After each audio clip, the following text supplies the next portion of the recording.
कैसी तबीयत है? जी, शशि वैद्य दवा तो दे गए हैं, लेकिन दवा तब दूं जब इन्हें होश आए। ठीक है, तुम अपने कमरे में आराम करो, हंसिनी देख लेगी। लेकिन जेठ जी वो कहा ना, हंसिनी देख लेगी। तुम फिक्र मत करो, तुम आराम करो।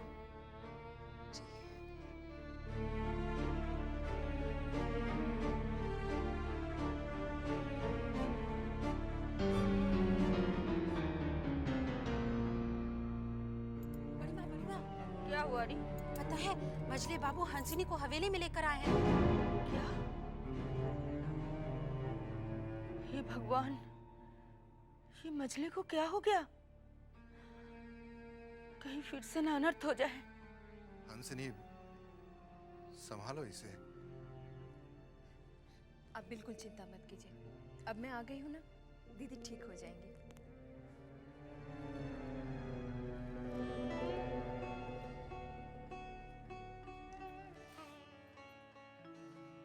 इन्हें तो तेज बुखार है।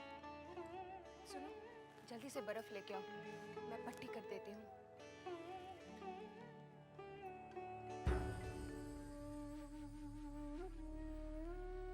हंसिनी क्यों आई है?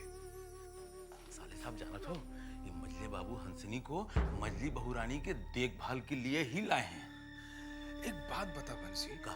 जब मजली बहू ठीक हो जाएगी तो हंसिनी को देखकर बड़ी माँ की तरह हंगामा खड़ा नहीं कर देगी?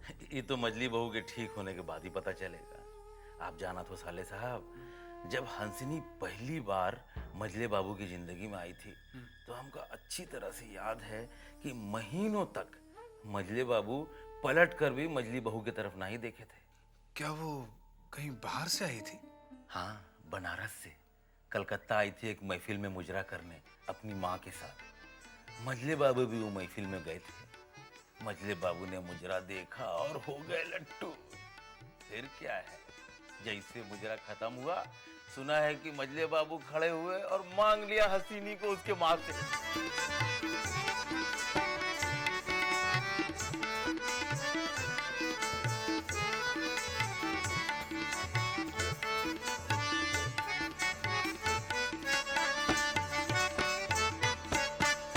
वाह वाह वाह वाह वाह, भाई भाई, तुम्हारी बेटी ने तो हमारे होश उड़ा दिए।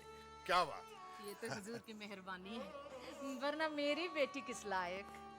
हमारे लायक है तुम्हारी बेटी, हमारे लायक। अच्छा भाई, तुमको अब बनारस जाने की जरूरत नहीं है, तुम यहीं रहोगी हमारे पास कलकत्ता।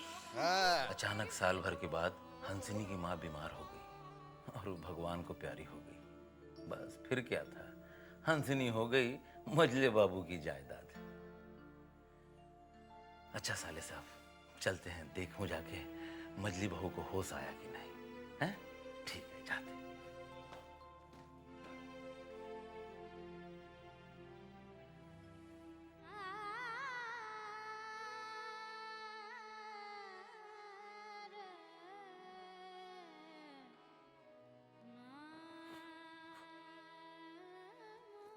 अरे वृंदावन तू अभी तक यहीं पे है?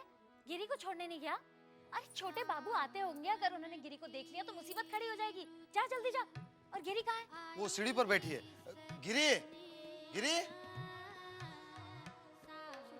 चल जल्दी मेरे साथ चल। तेरे लिए जो कपड़े वगैरह खरीद कर लाए हो ना, उसे गठरी में बांध दे, छोटे बाबू आने वाले हैं।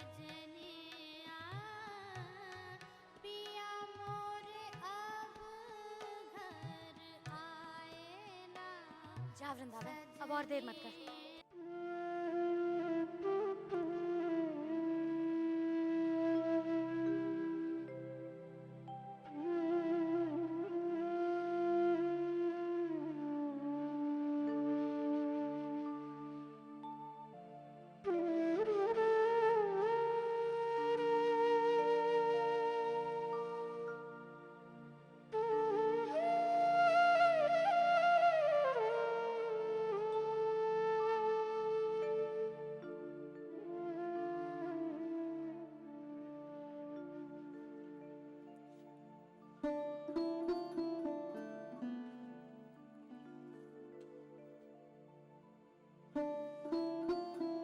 समझ में नहीं आ रहा हमारी मछली को होश क्यों नहीं आता।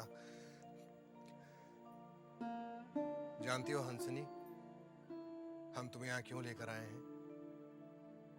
क्योंकि तुम्हारे हाथों में जादू है। तुम्हें याद है बहुत अरसा पहले हम बीमार हुए थे और तुमने अपने इन्हीं हाथों से हमें ठीक किया था। तो वही जादू हमारी मछली पे तुम क्यों नहीं चलाती? जादू? जादू से एक बात याद आई। हम समझे नहीं। बरानगर में एक बाबा है जो पान और सुपारी पर मंत्र फूंक देते हैं, जिसे खाते ही बड़ी से बड़ी बीमारी दूर हो जाती है। तो देर किस बात की, फौरन रवाना हो जाओ ना। जी। सिंधु, सिंधु जी, सुन, तू जल्दी से मुझे पान सुपारी ला कर दे। और सुन, बगी लगाने को कह, मैं बरानगर जाऊंगी। जी।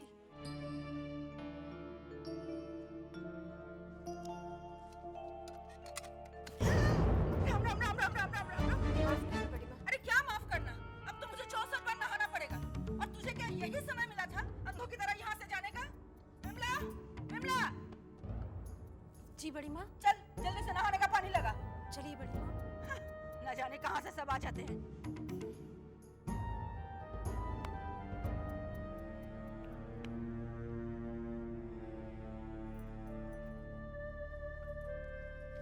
जल्दी बरानगर चलो। जी। चलो रे चल।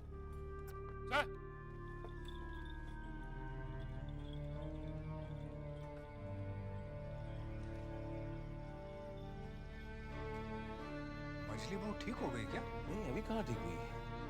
फिर ये हंसिनी क्यों चली गई? पता नहीं कहाँ चली गई।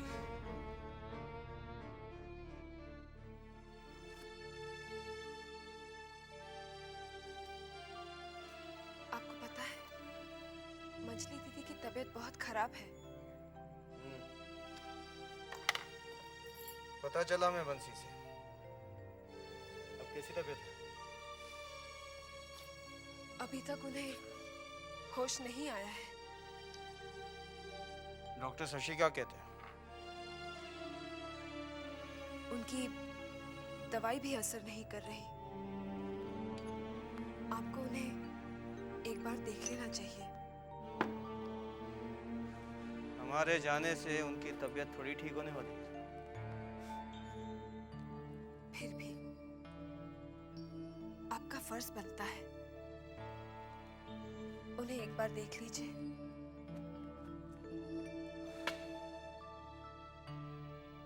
ठीक है।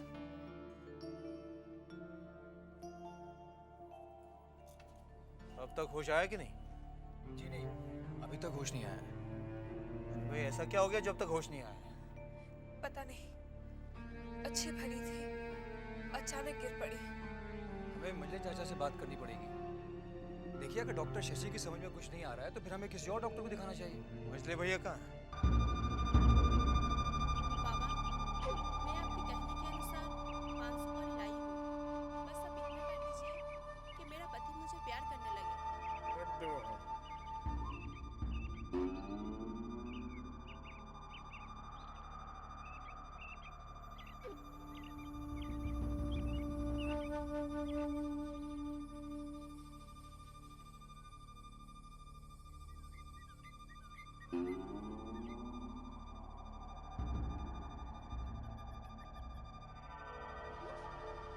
ले जा, मैं खिला देना, सब ठीक हो जाएगा।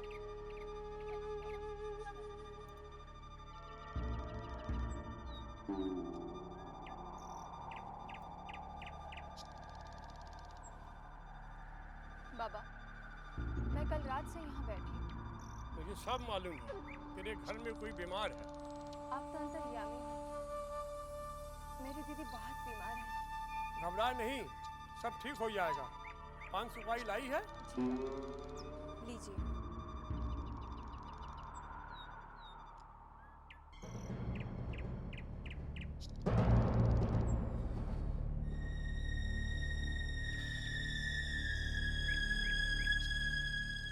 जा, उसे खिला देना, सब ठीक हो जाएगी।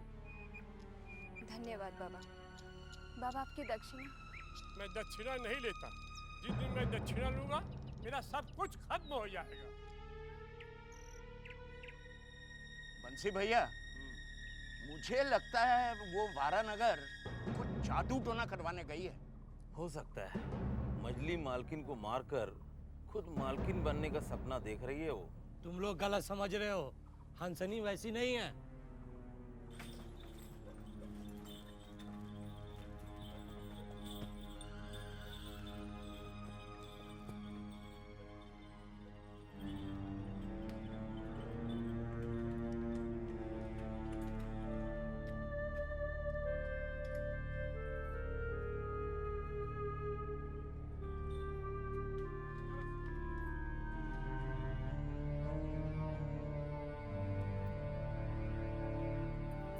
दीदी, दीदी देखिए, मैं आपके लिए क्या लेकर आई हूँ।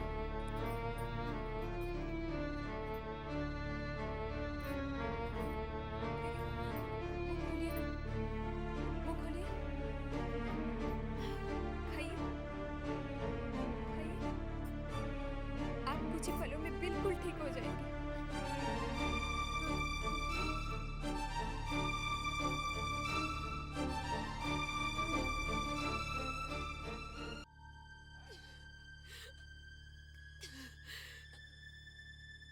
तुम्हारी हिम्मत कैसे हुई मेरे घर में घुसने की? आप लेट जाइए, आपकी तबीयत ठीक नहीं है। दीदी आप मेरी बात जबरदस्ती मुझे नहीं दिखाया तुमने। मेरे पति की रखेल हो तुम, समझी? रखेल को घर के बाहर रखी जाती है, घर के चार दीवारी में नहीं लाई जाती है। मेरे घर की दहलीज लांघने की हिम्मत कैसे की तुमने?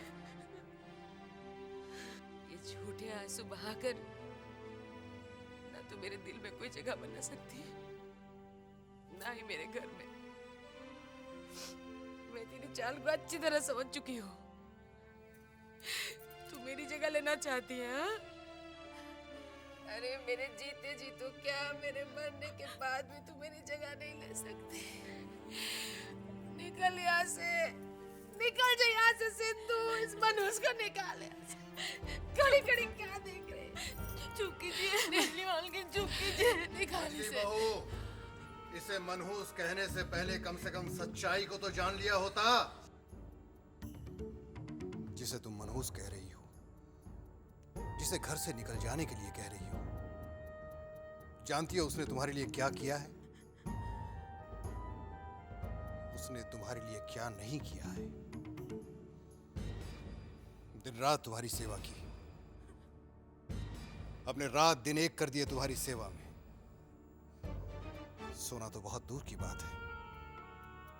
4 रातें मजली बहू, 4 रातें अपनी आंखें तक नहीं झपकाई, और उसी को तुम आंखें दिखा रही हो। डॉक्टर जवाब दे गया, हकीम की दवा कोई काम न आई, तुम्हें ठीक नहीं कर पाई। तब ये बरानगर गई, जहां किसी बाबा की दुआ की वजह से आज तुम सांसें ले रही हो। और तुम इसे मनहूस कह रही हो? रहने दीजिए मछली बाबू, ये सेवा मैंने किसी की वाहवाही लूटने के लिए नहीं की। ये तो मेरा धर्म था, और शायद दीदी ने मुझे गलत समझ लिया। दीदी, मुझे अपनी औकात मालूम है। एक नाचने वाली घर की नहीं, कोठे की शोभा कहलाई जाती है। और आपने ये कैसे सोच लिया कि मैं आपकी जगह लूंगी? मेरे ऐसे भाग कहाँ? मैं अगर 10 जन्म भी ले लूं, आपकी जगह नहीं ले पाऊंगी। मैंने अगर आपका दिल दुखाया तो माफ कर दीजिएगा। हंसनी, मुझे क्षमा कर दो। दीदी, ऐसा कहकर मुझे पापी मत बनाइए। मुझे वाकई नहीं पता था तुमने मेरी इतनी सेवा की है। मुझे क्षमा कर दो। ये छोटी सी बेट अपनी दीदी की तरफ से, नहीं, अपनी दीदी की तरफ से।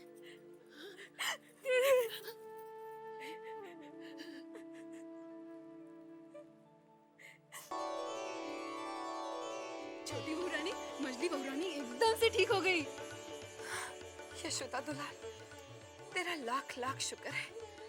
लेकिन छोटी बहू रानी, मजली बहू रानी पर किसी दवा का असर नहीं हुआ है। उन पर असर हुआ है तो एक बहुत ही पहुंचे हुए बाबा के मंत्रों का। क्या मतलब? छोटी बहू रानी, मैंने सुना है कि हंसनी वाराणगढ़ गई थी। वहाँ पर उसे एक पहुंचे हुए बाबा मिले। उन्होंने उसे पान सुपारी में मंत्र फूंक के दिए और जैसे ही वो पान सुपारी मछली बहू रानी को खिलाया गया तो वो एकदम से ठीक हो गई। मुझे यकीन नहीं होता कि एक बाबा के मंत्रों में इतनी शक्ति हो सकती है। छोटी बहू रानी, आपको कुछ नहीं मालूम। मंत्रों में बहुत शक्ति होती है। तू ठीक कहती है। तू जानती है ये बाबा कौन है? ये तो मुझे नहीं मालूम। चिंता जी, मेरे लिए इन बाबा का पता करना बहुत जरूरी है। शायद ये अपने मंत्रों से मेरी जिंदगी में खुशहाली ला दे, मेरा रूठा हुआ सुहाग मुझे वापस लौटा दे। तू जाकर इनका पता कर। छोटी बहू रानी, आप बिल्कुल फिक्र मत कीजिए। मैं कुछ भी करके उनका पता लगा लूंगी। लेकिन आप जाएंगे किसके साथ? हाँ, वो मैं कैसे भी चली जाऊंगी, किसी के साथ भी। जरूरत पड़े तो अकेले ही चली जाऊंगी। मैं अपने स्वामी को पाने के लिए कुछ भी कर सकती हूँ, कुछ भी। मजले बाबू, सुना है छेदी दत्त के बेटे नाटू दत्त ने काबुल से खास लड़ने वाले मुर्गे मंगवाए हैं। अरे उसका बाप तो मरते मर गया, लेकिन न ही कबूतरबाजी में मजले बाबू से बाजी मार पाया और न ही पतंगबाजी में। तो उसका बेटा ये नाटू दत्त इस मुर्गेबाजी में क्या बाजी मारेगा? साहब का बेटा सपोलिया है, फन तो मारेगा। फन हम कुचल देंगे। भैरव बाबू जी, बुखारा से कुछ बढ़िया नस्ल के मुर्गे मंगवाइए जो नाटू दत्त के मुर्गों की बोटी बोटी नोच डाले। आप चिंता मत कीजिए, मैं ऐसी नस्ल के मुर्गे मंगवाऊंगा जिनके पुरखों की नस्ल भी लड़ाकू थी। कलकत्ता में पहली बार ऐसी नस्ल के मुर्गे आएंगे। सरकार, तुम तो सुखचर गए थे ना लगान वसूलने। सरकार, इस साल लगान देने से सब इनकार कर रहे हैं। क्या कहा? सरकार, गांव के गांव बगावत पे उतर आए हैं।